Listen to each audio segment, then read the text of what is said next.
Trump 2020 world, are you ready for this?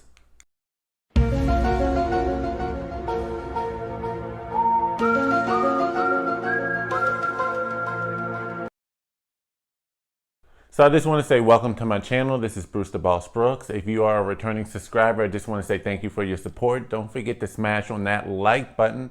If you are not yet subscribed, please hit that subscribe button and a little notification bell. Your subscriptions go a long way in helping this video get favor among the YouTube algorithm in a world, in a society where the mainstream media is trying to silence voices and or videos like this, and also trying to manipulate the algorithm, keep it down. Your subscriptions and likes go a long way in helping the fight against the censorship war being placed upon alternative voices. So with that being said, let's get into it. We have about less than 48 hours until Election Day here in the United States, people. So my prediction after Election Day is a Trump-Pence win, Trump 2020 victory. By the way, this is not an endorsement of Trump. I am still a true independent voter. But how I came to this conclusion may seem illogical despite all of the data, because when you look at all of the polling that's going on out there right now, they all say a Biden victory. It's Biden win, Biden insurmountable lead in the national polling, and he's also winning bigly, very big in a lot of the swing states, whether it be Michigan, Wisconsin, Pennsylvania is what they're saying. No way for Trump to catch up. Trump has a 1 in 100 chance of winning, or at best an 8% chance of victory, 9% chance maybe in some cases. But here's why all of the polling, I believe, is wrong. It's because just as it was true in 2016, it's even worse now in 2020. Over the last 4 years, we have created a society or a situation where people are afraid to speak their mind. They are self-censoring. They're afraid to give their actual opinions about something. And it doesn't even have to mean that they are pro-Trump necessarily. It just means that they may not like the Democratic policies on this issue or on that issue. They may not like the candidate that's been spoon-fed and or handed to them as opposed to chosen by the people. They may not. They may actually like Trump's policy agenda and or the economy, but they're afraid to express it. Cato Institute, I've said before in previous videos, came out with a study back in this past August that showed 62% of Americans afraid of expressing their true political opinions on certain things.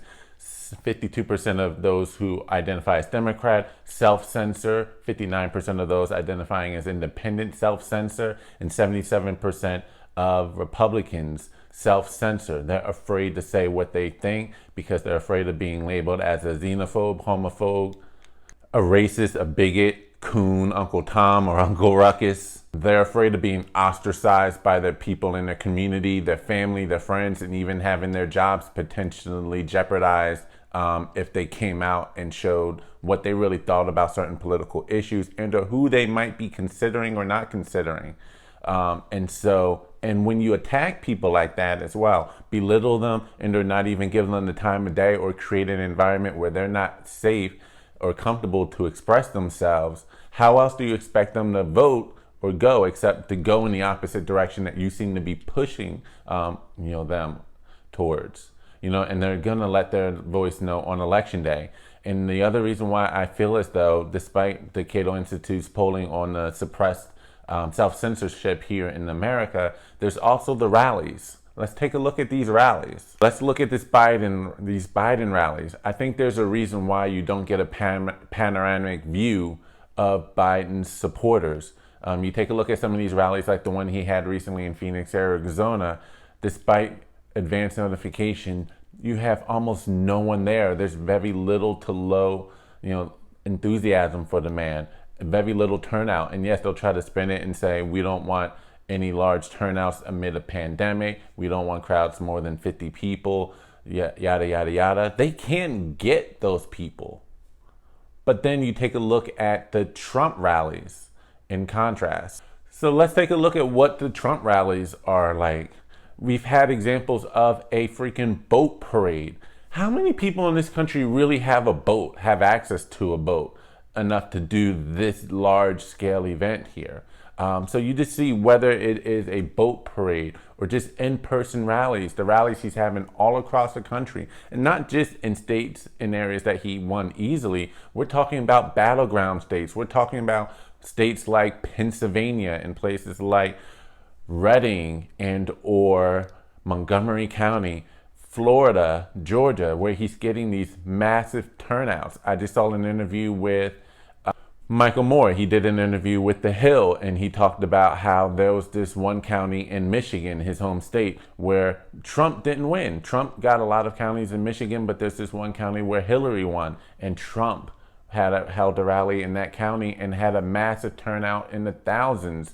So you cannot trust these polls because people are turning out. They are very enthusiastic in these battleground states. They're showing up in the thousands. All of these rallies Trump's have been having over these past few days and the past week, there are thousands of people either trying to attend or thousands of people who are kept from attending. There's no way you can tell me that Biden is up by several points and some digits, that they have on double-digit points in these states where Trump is getting massive turnout and Biden's getting almost little turnout. Even a rally that Biden had a few days ago in Pennsylvania, I believe it was Montgomery County. It was like a drive-in rally. There were more Trump supporters than there were Biden supporters, to the point where Biden had to address and or call out the Trump supporters.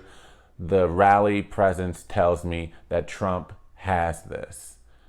It's just a massive turnout. There's just so much enthusiasm for the man to be down that many points. So the polls, they got it all wrong, in my opinion. The polls are off because when asked, people are afraid to express what they really think. They're afraid to say what they really feel because of the threat of being shut down and are attacked. So when the pollsters come, they're going to lie to them. They're not going to tell them the truth. You know, they don't want to be the latest person being doxxed on the, by these pollsters. They don't know who's on the other side. So they're going to say what the pollsters want to hear. They're not going to say the actual truth.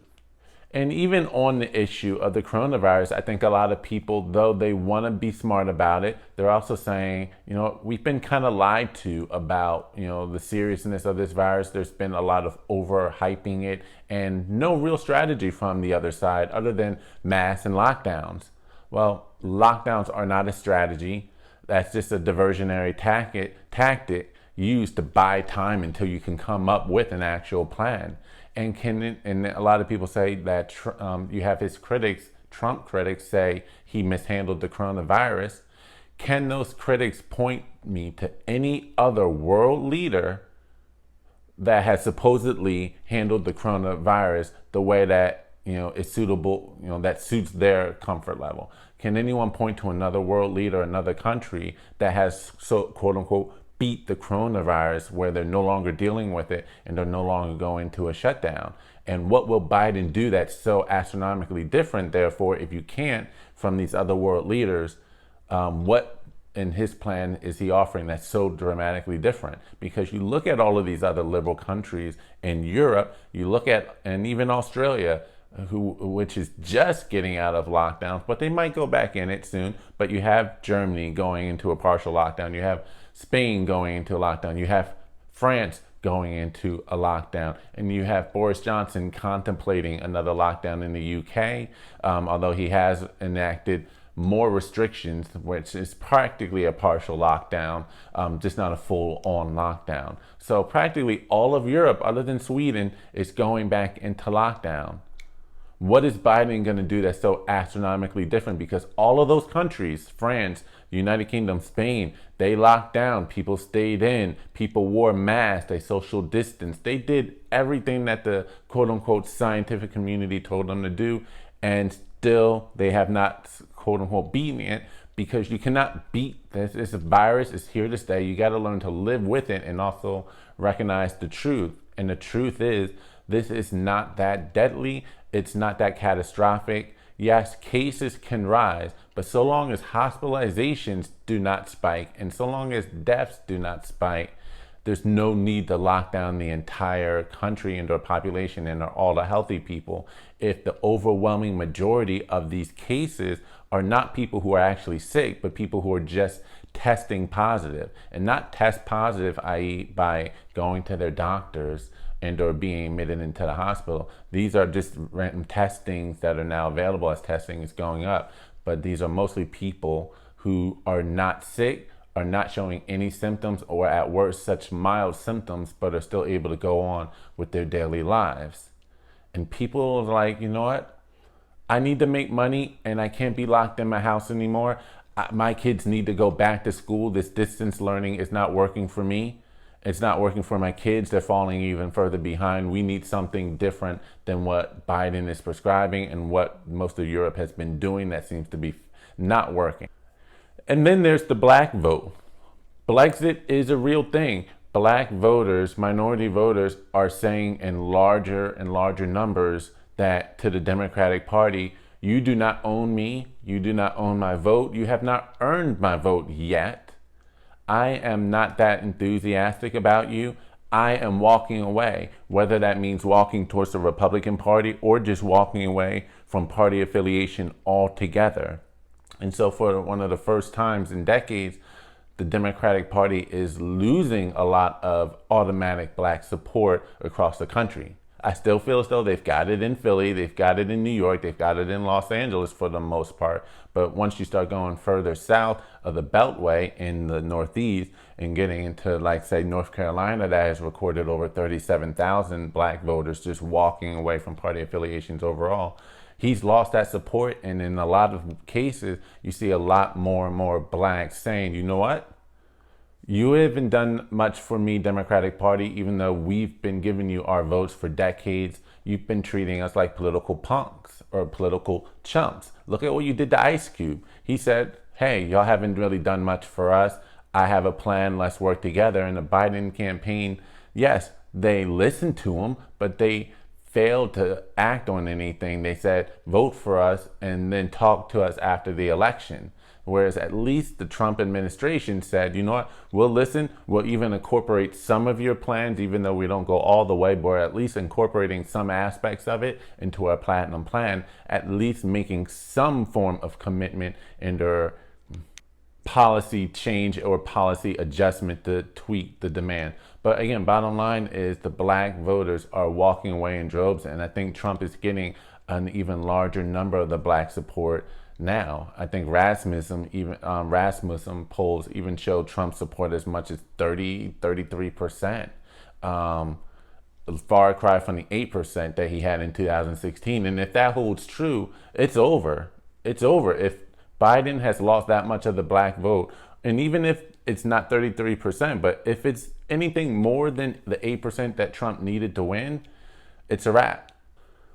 I also feel as though people are looking at the social unrest and they're not really putting it all on Trump. They're seeing who's behind these riots, who's behind these protests. I think George Floyd would have been a perfect rallying cry initially, but then when the riots and looting occurred and the destruction of property, businesses, homes across the country, I think those people who were on the fence that would have been leaning more Democratic and more sympathetic to the cause saw what was going on, saw how far the other side or the other group was pushing it, and the Democratic Party pretty much owned it because while they said they condemned the actions of any violence, they were all for the Black Lives Matter movement and offering support and or cover. And a lot of people are looking at that and saying, no, we don't like this. We don't like the direction that this is going. And then a lot of the other cases that y'all have rioted over, we're looking at it objectively and said, you know what, Rayshard Brooks, Dejon Kizzy, Breonna Taylor, and now most recently Walter Wallace in Philly. These are a lot of cases where it's not as black and white. In some cases, they brought it upon themselves, attacking the police first, police just responding and or defending themselves. And though they can sympathize and empathize with the families of those individuals whose lives were lost, they don't see this as, one, a case of systemic racism. Two, they don't like, again, to see their communities destroyed. And they don't like seeing these political leaders kowtow to these political groups, bowing down to them, creating morals, and then justifying also the violence and destruction and property. They see who's backing them, and they're saying, you know what, you just went a little too far. We love our country. We love everyone in it, regardless of your ethnicity, skin tone. We want to create one unified place, but this other group is trying to destroy everything we know. So I'm predicting a Trump 2020 victory, despite what the media is saying, despite mostly all of the polls. And again, I say mostly. I'm predicting another 4 years, and I don't think that the news media and many hard left liberals or far left liberals are really ready for it. I'm really interested to see what happens and how this all shakes out. No matter what, this has been definitely the most interesting election, but we'll see what happens in another 48 hours. This is Bruce the Boss Brooks, and I'm out.